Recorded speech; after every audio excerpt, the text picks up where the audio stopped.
Hi, I'm back. Welcome to Lovin Sheila. As always, happy to be with you. This is it. This is the place where we breathe and we get comfortable and we share and we let it all out. I have these weekly meetings on with my therapist on Tuesdays, and I look forward to that because it's just my time to like purge. Well, this is my time to like share everything I learned and how we're making it through. So this has been a good week.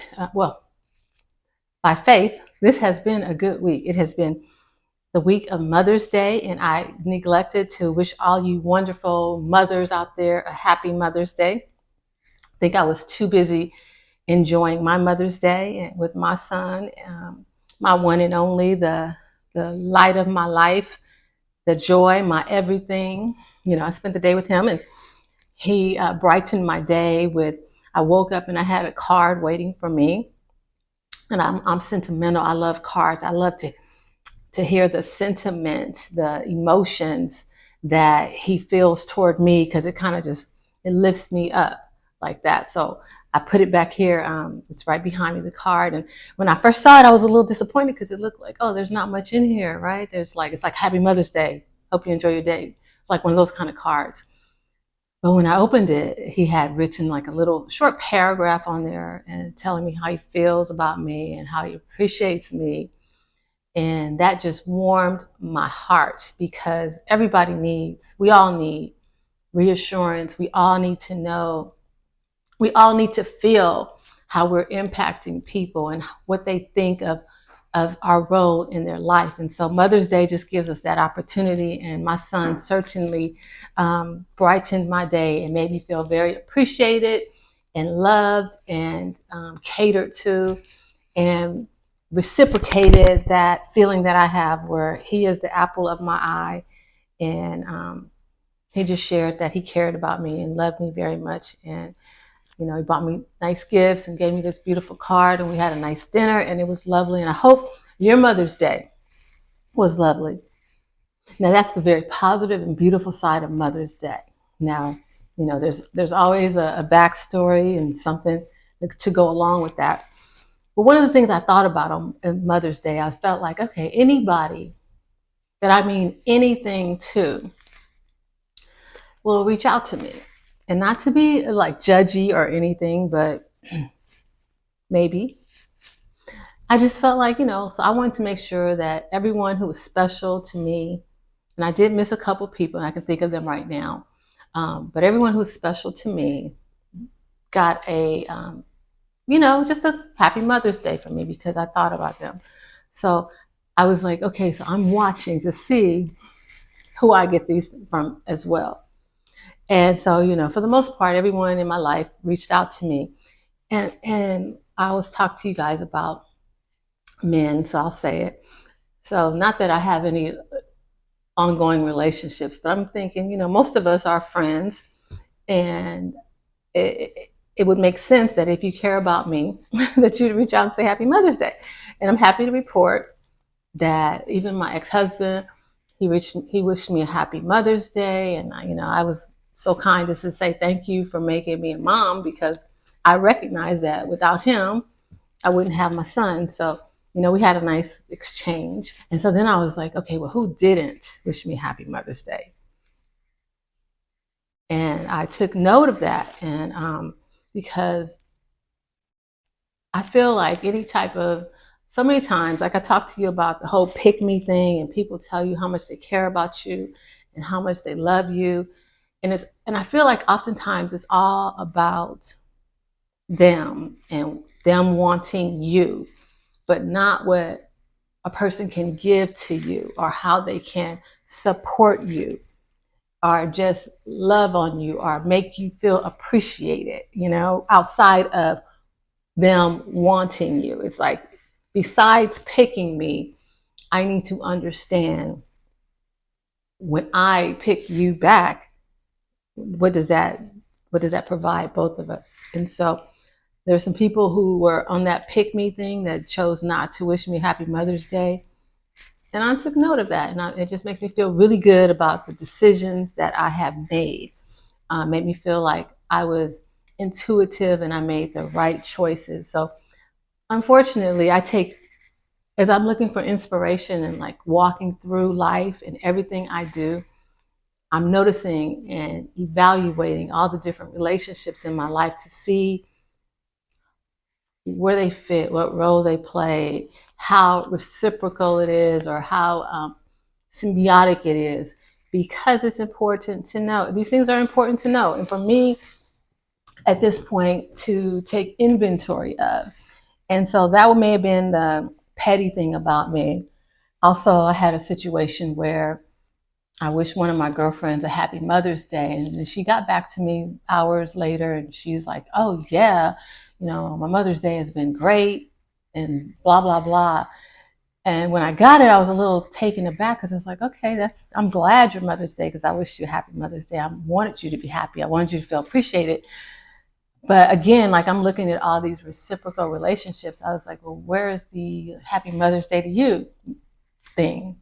Because after we do that exchange, we could tell all about how wonderful our families are and how special everyone made us feel. And so that kind of made me feel a certain way and put me back in this frame of mind to remember and evaluate and pay attention, because I know for me, I have a tendency in relationships to meet everyone where they are and this relationship requires this of me, to be supportive, to listen. And this relationship requires this of me, and I adjust. And this person's just a little off, and they're just like an acquired taste. So I have to understand they're a little off, and they don't do, maybe they're socially awkward or whatever. They don't do what normal people do. So I'm adjusting, and I am trying to, accommodate these relationships.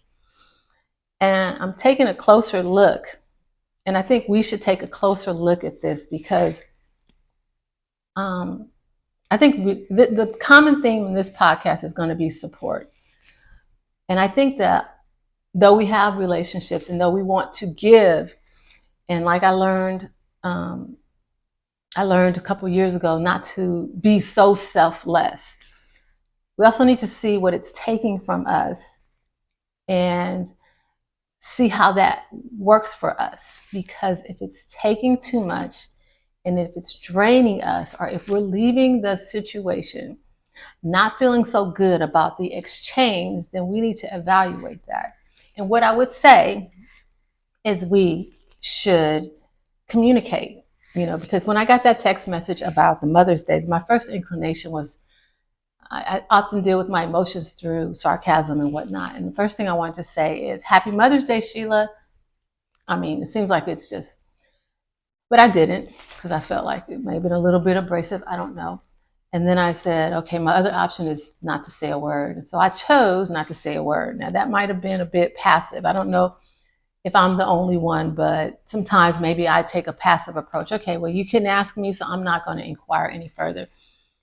And I felt a little petty, but that's how I felt. But what I'm saying to us is I think that we can all look to handle these things better. Like, what should I have done in that situation? How could I have gotten what I wanted and I guess more particularly needed in that situation? I did not know how to handle it appropriately, what to do. I mean, if you know, please enlighten me, drop me a line, tell me, Sheila, this is how you can approach these things, because I was at a loss. So I didn't, and we haven't spoken since then because I didn't know what to do with that. It was beyond me, and I'm leaning in, and this is, like I said, going to be common amongst what I'm going to talk to you about today. I'm leaning in. I have needs, and part of what I have neglected over the years, and not just in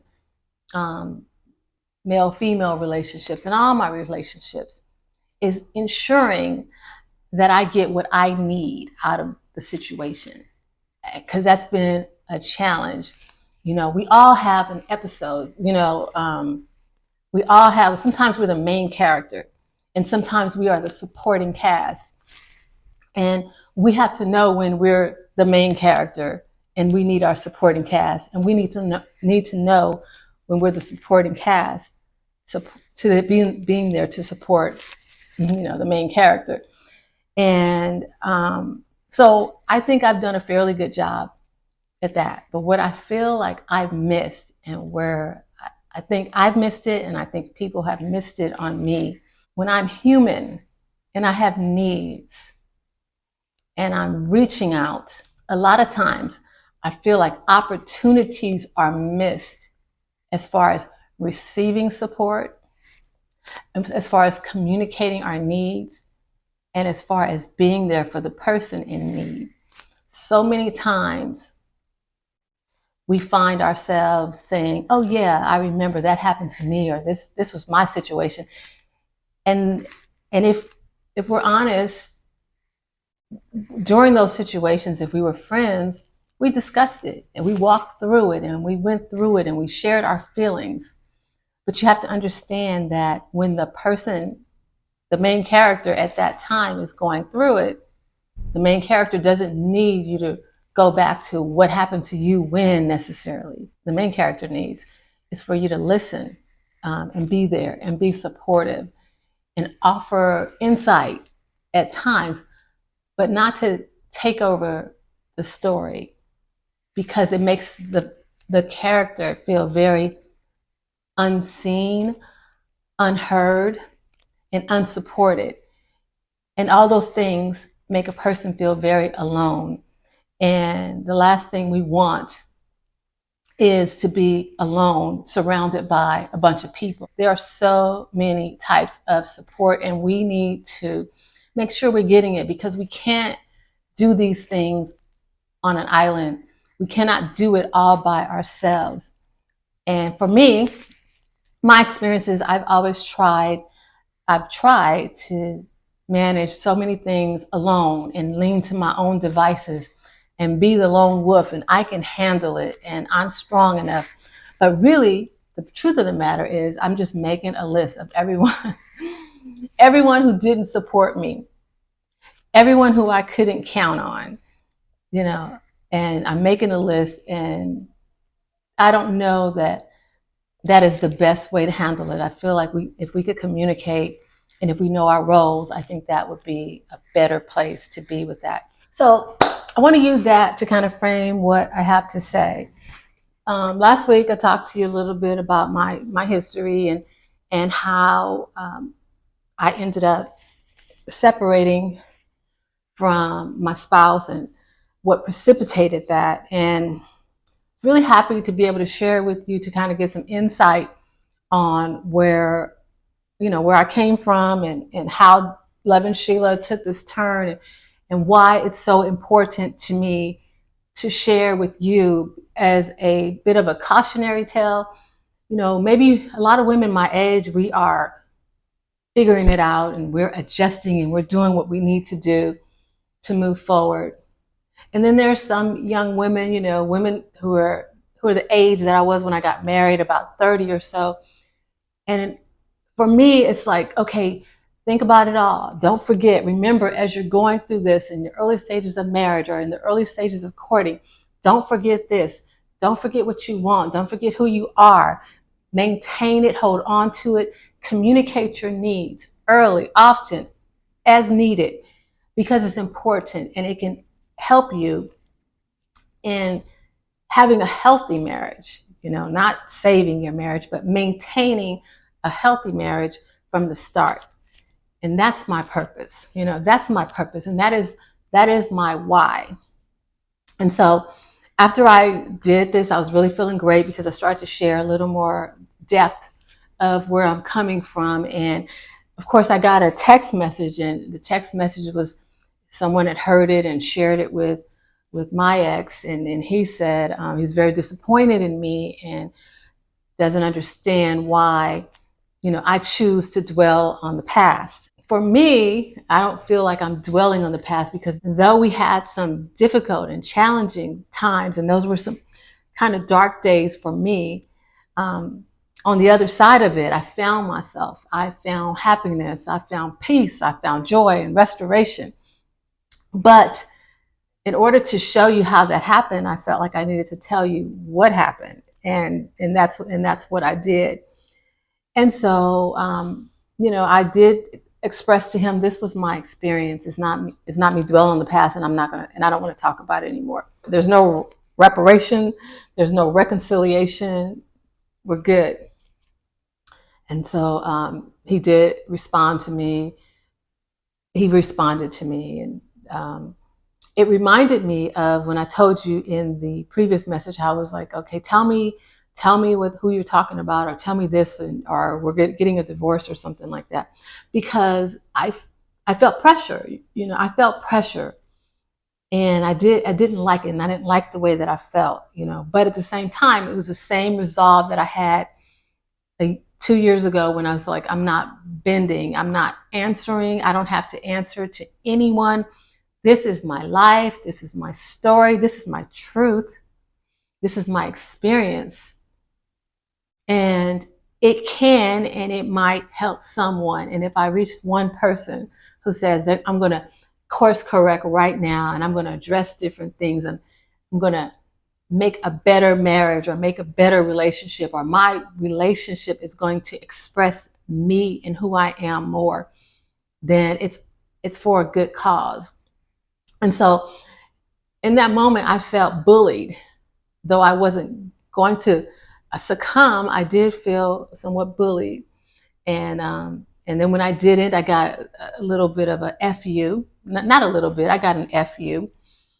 And that just shared with me like who the person is, because I'm entitled to my truth. And one thing I'll say is, if you don't like someone telling the truth, I'd say this to all of us. If we don't like a person telling the truth, have better behavior. So that truth will not put you in any type of what you consider to be bad mouthing. Have better behavior. Don't do it. Think, use your brain, be emotionally intelligent, and you won't have to make those calls or try and get, send your own personal cease and desist, because your behavior is not embarrassing or anything to be ashamed of. Because my intent here is not to embarrass anyone or to make anyone ashamed, but it is to show what's out there, what path I've taken, and potentially what's a better path. What is a better path than that? Because I didn't always take the right road, didn't always do the right thing. I don't know it all. I have not figured it out. I'm sharing with you as I learn, as I get new information, as I evolve. So it's all like real time happening. And so I know for me, there's no more explanations. I'm not explaining anymore. I don't have to. I don't have to defend myself. I am going to be unapologetic about me, about my life, my experience. I'm not ashamed of the things that I've been through or I've experienced. I've dealt with that. I probably was like, how is this me? How did I get here? Why is this my situation? I was, but we don't have to be ashamed. That's why we mature and we grow. Some things I would have done 20 years ago, I wouldn't do today. Things you might be doing right now at 30, when you're my age, you won't be doing. But what you can use is the wisdom that I'm attempting to provide to try and help you make better decisions in your relationship. I think that would be important to glean from this. So I stood up to him. I backed him off of me, I guess you'd say. I had boundaries, but I won't deny, even with my boundaries, even with me refusing to explain myself, I had feelings, I had emotions, I was stirred up, I was taken back to, years ago, to how it felt and everything, the consequences and the whatnot, and what is he going to do to me or whatever, all these different things. And I won't say it made me question sharing necessarily my story, but I needed reinforcement. I will say I needed reinforcement. I needed someone to tell me that it was valuable to them. I needed reassurance, honestly, quite frankly. I needed support, And I talked to one of my friends, and she's going to be my hero in this episode. We'll call her DJ, to keep her anonymity. DJ will be my hero in this story. I needed support. And I talked to DJ. I sent her the text that I received, and DJ was like, "I just watched your podcast, and it was different and brought me in. Like, even though I knew the story, it gave me new perspective." And she said how it was valuable. And I said, because the opposition is coming, the fiery darts are coming, the enemy of my soul is attacking, and I need reinforcement. I need reassurance. I need support. She gave me that support and that reassurance that I needed. And it made me feel like it was all for good. Like I wanted to fight for what I think is important. I think it's important for us to give our testimony and tell our stories and how we survived, or more importantly, how after we survived, we were thriving. And that's my story. My story is not about survival. I'm not trying to make it. I'm trying to live and live well. And that's what I want for all of us, not to just be satisfied with survival. So I'm past surviving. I survived for, 25 years. I made it. And that's not good enough. It's not good enough. I'm more than that. I'm better than that. And so are you. We are. And that's what I want us to lean into. I want us to walk in that and know that we're good enough to want more for ourselves. So that's where I started my Monday, trying to figure out how I was going to thrive, how I was going to overcome the opposition, how I was going to stand up and be bold and face it. And I did. But I needed some support because while I was facing it, I could stand up, be bold, speak my truth, yada yada, do whatever I need to do. But when that was all said and done, I needed someone to gird my loins, to hold me up, to speak life into my situation, to tell me I can do it, to tell me that I'm capable, that it's okay. So that was the early part of my Monday morning. So I had to deal with that. Later in the evening, I contacted my father because, as I mentioned before, I wanted to assist him in his care and just taking care of himself. And as our parents age, I think they can use a little extra care. And I think sometimes they even want it. So I called him to tell him about an appointment that's coming up. And he was curious as to why. They told me. And I just said, they couldn't reach you. And then we talked a little bit about I had got groceries delivered for him and used his funds to pay for the groceries. And he informed me that he didn't like that. Even, at the time he told me he hadn't gone grocery shopping, so I was trying to assist. But anyway, then more importantly, not to get into all of the details, he went on to tell me how he is a man and he doesn't let women run him. He's not like that. He's a man. So I said, I can't help you because I'm a woman. He says, no, but that's not it. But he continued to reiterate that. And then he brought up some things about how he can't reach me when he calls me. And how when I was getting a divorce, how I did not communicate with him the process of when I left my husband. And my husband had told him before I did. So basically we went off of the script. At this point, what I thought I was doing, which was helping him and assisting him in different areas to lighten his load, to make things a little easier, to have someone to assist in managing different things that I thought maybe he was having difficulty with because some things were not getting done. But he assured me that he has 100% capacity, and until he doesn't have capacity, he'll do it himself. I have a very full life, and I'm not looking for any extra work. I was just trying to love on him in some kind of way. Be supportive. That's the thing. I was trying to be supportive. But my support for him turned into an attack by him, in my opinion. And so he went on to tell me, basically how you can't reach me, I'm not available or whatever. and talking about my relationship with my husband. My father has made it very clear to me that he will not leave me any voicemail messages because my son's voice is on my voicemail. And it's when he was a younger child. He may have been about 6 years old. And I have not changed my voicemail recording in 15 years. And I'm very sentimental.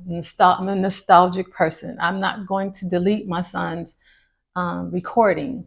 It'll probably be there until the day I die, most likely. And I have communicated this to my father. So I'm not changing it. And so he tells me he will not leave me a voicemail because of that. He decided he was going to tell me it's stupid for me to have my son on my voicemail. I said, okay, I'm done. I'm going to get off the phone now. And he was like, yeah, no, you don't want to get off the phone now. You don't want to hear about yourself. I said, Dad, I'm done. Goodbye. Because then he was still talking about my son in the voicemail. So I said goodbye to him and I disconnected the call. When I got off the phone with him, considering the conversation I had with my ex-husband earlier and the conversation that I had with him at that time, and I really felt attacked. I did. I really felt attacked. And I called my girlfriend and I told her what had happened. And I really had a lot of difficulty because, to my own surprise, I cried. I sobbed so hard I could barely talk. And I was taking these deep breaths, like trying to get it out, what I had to say. But it just hurt me. It really hurt me so bad that the effort that I would make to be supportive and to try and assist him would be met with just attacks about things that were not even relevant at the time. When I was talking to him a year or so ago, after my husband and I had separated, he was so angry with me because I didn't communicate and he didn't know enough. He didn't know the details. Well, I didn't want to talk about the details because I shared the details with people I felt were supportive. And I wasn't trying to give a report of what was going on. I was living it real time. I was making a way for my son and me, and I was adjusting. And I didn't need to hear anybody's opinions and things like that. I just needed support. And if I didn't feel like you were a source of support, then I wasn't communicating with you. It's really that simple. And that's where he fell. And I remember in that conversation, he said to me, like, you're just like your mother. You guys come from these female dominant, I can't remember the words he said, but this is what he was telling me. You come from these female dominant families and you're just like her. And that's why when we had the conversation on Monday and he said, I don't let women run me, it all just hit so hard for me because he would say things like I was trying to run my husband, or my husband let me run the household, which was not true. But because I had any voice, because I had a voice at all, everything was out of line. And if I stood up for anything, so now I become just like my mother. And, we're female dominated women. We don't respect men. I guess we don't respect men, which is very far from the opposite. Very far from the truth. I respect men. I want a man to lead me. I want a strong man to lead me. And I want him to lead in the right way, with compassion, with love, with consideration, with understanding, with respect. I think we deserve it. I think we are human and we are equal. But let me just say this. I'm not trying to be this strong, independent woman. I have adjusted and adapted and survived and had to be strong at times and independent at times and very decisive at times and bold at times because I had to be. Absolutely. Because there wasn't a strong man to support me and who looked after my best interest 100%. And that starts from the time I was born until this very day. I don't appreciate the fact that they put you in a situation where you have to be a certain way to unfortunately survive. And then they criticize you, for being what they made you. That's how I feel about it. So, what good is a strong man in your life if he doesn't use his power for good, for empowerment, to build you up, to communicate, to, give you some direction in a loving way? If he's not there, if he, like I often say with my son, and I tell you, I said it from the time he was born, I said, I paid the cost to be the boss. And not that I'm the boss, not that I'm running him or anything, but what I was saying, what I meant by that is I've been in the trenches with him. In the days that were not pretty, I was by his side. I was right there. I was supporting him. I never left him. I was there, So we were in it together. We were inextricably united. I'd never leave him. When he didn't do the things I wanted him to do, I didn't wash my hands of him. I stuck with him. I believed in him. And even when he didn't do things the way I wanted him to do, even when he fell short, my message was, son, you are capable. We can. I'll help you. I'm here. I'm not going anywhere. And so for that reason, I said I paid the cost to be the boss. And that's why we have the relationship we have today. And if I'm being honest, that's exactly why I have the relationship I have with my father. Because in those times when, I didn't quite have it together, he thought it best to exercise some tough love and say, when you get that together, holler at me. And so that separated us. It did not bring us closer together,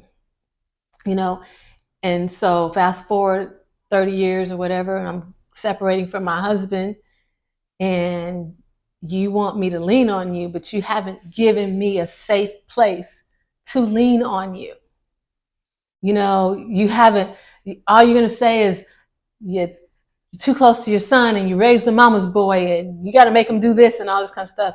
You're not going to support, you're going to say everything that I am not interested in hearing because it has nothing to do with the situation. Just like my phone and my voicemail had nothing to do with me trying to take care of you. It didn't have anything to do with that. So that's what you give. And so I'm trying to figure out, as I look at this man, this large man, he's got the biggest hands any one of us have ever seen. This big, strong man, and I tell him that my husband has ran me out of the house and all the things that have happened, and he has nothing. So I'm not saying physical violence. I'm just saying support, love, a conversation with a man that's mistreating your daughter. Protection is what I call it. It's protection and support. That's what I lacked.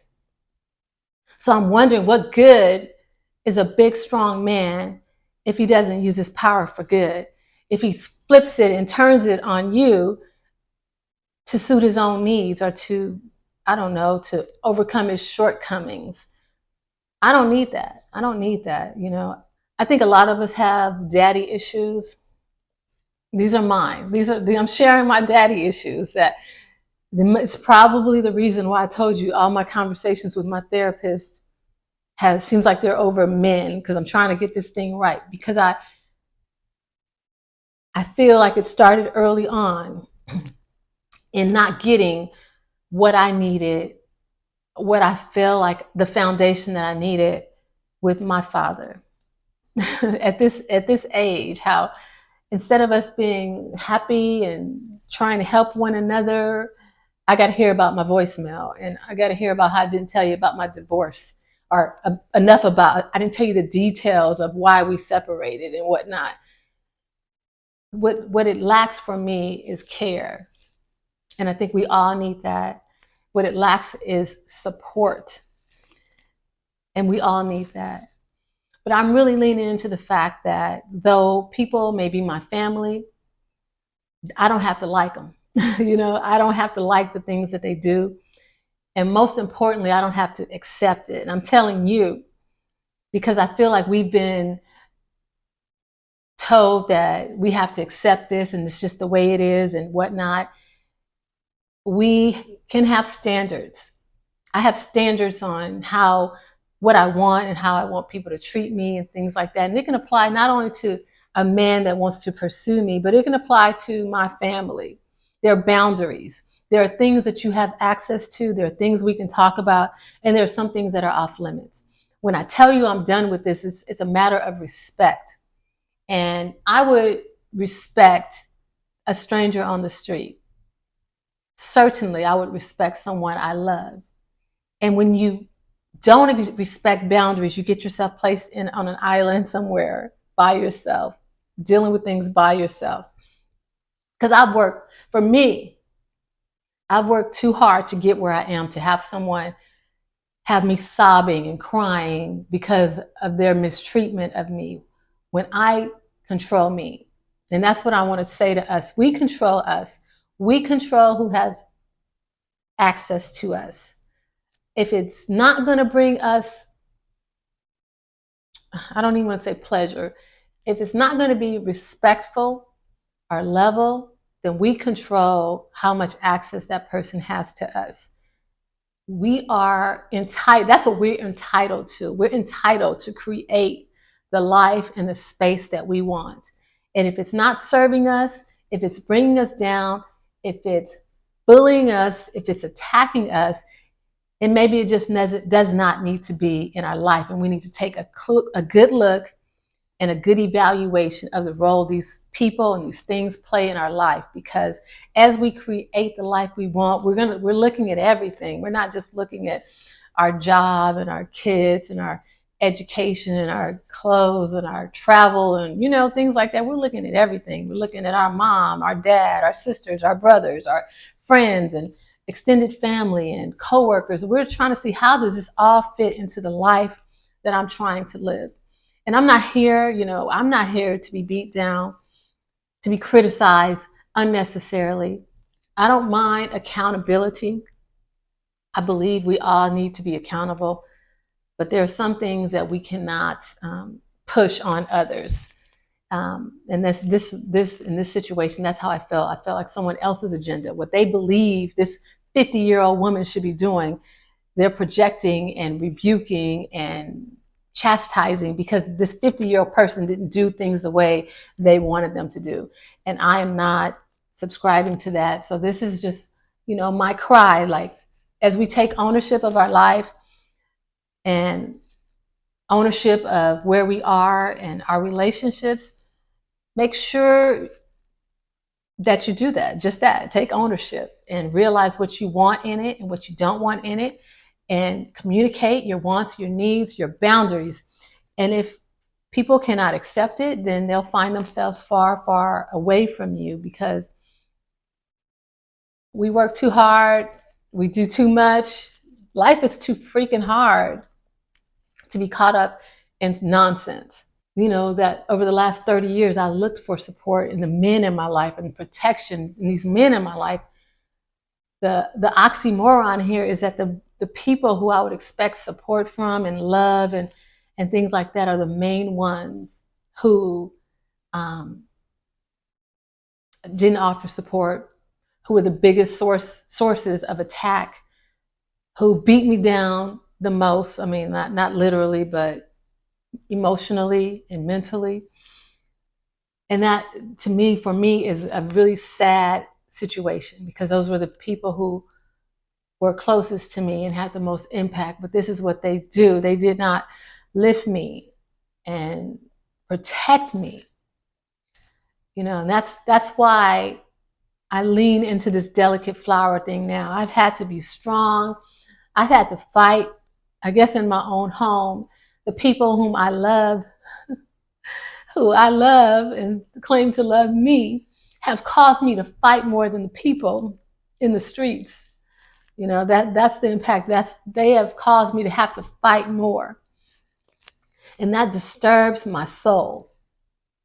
And like I said, 20 something years in marriage, I guess a lifetime with the father. And I'm just saying it's over. That's over, because we are about empowerment and evolving and recognizing our needs and communicating our wants and needs. And if you do not understand and respect those wants and needs, then there's no place for you in our lives, not just my life, in our lives. And that's what I want for us to think enough of ourselves, to know our worth enough to understand it's not okay. It's not acceptable. People cannot talk to you, to say whatever they want to say. They can't beat you down and try and make you feel like you're less than what you are. Maybe it makes them feel bigger, more powerful, but it really shows who they are. It shows how small they really are. And so that's, my question that I pose to all of you. What good? Tell me, what good is a big, strong man if he doesn't use his power for good? You got to use your power for good. Very challenging thing dealing with that, because, I can divorce a man. I haven't divorced a father. And again, I want to say DJ is the hero in this, because like I said, I called her after my conversation with my dad, very distraught. And, she listened to me. She was the supporting character as I was the, main character. She was in a supporting role, and she did support me, and she followed up with me the following day, making sure I was okay. And today she said, "You sound so much better." And, I just took some time yesterday to just think and process this and how I felt and the role these people play in my life and how I can make it better and what I need to do to not be affected by their behavior and to push forward, because that's what we do. We push forward, and we're going to thrive. Okay. We're going to overcome, and we're going to make things good for us. The good news is it's a new day, and we're starting all over again, reinforcing our boundaries, establishes our relationships in a more positive and respectful way. Make sure that you're communicating. Make sure that we are communicating our wants and needs early, often, as needed, to ensure that we are getting the support that we need, and people recognize their role in that support system. I guess I would say it's important. We cannot do it on our own. I can't do it by myself. You can't do it by yourself. Believe me, I've tried. I tried it for years. And I think all that amounted to was probably depression. So let's not do it. Remember, we need each other. I mean, drop me a line. I'll be your support system. Like, let's talk about it. I've got my issues. I'm sharing them with you weekly. And, that's just lifing. But we're here to come up with solutions and ways to overcome and to live a more empowered life. Thank you for watching. I appreciate your time. Thank you for laboring with me in this lengthy story and all the emotions of the story. I hope it encouraged you in some way. Thank you for watching, and I'll see you on the next Lovin Sheila. Bye for now. Take care.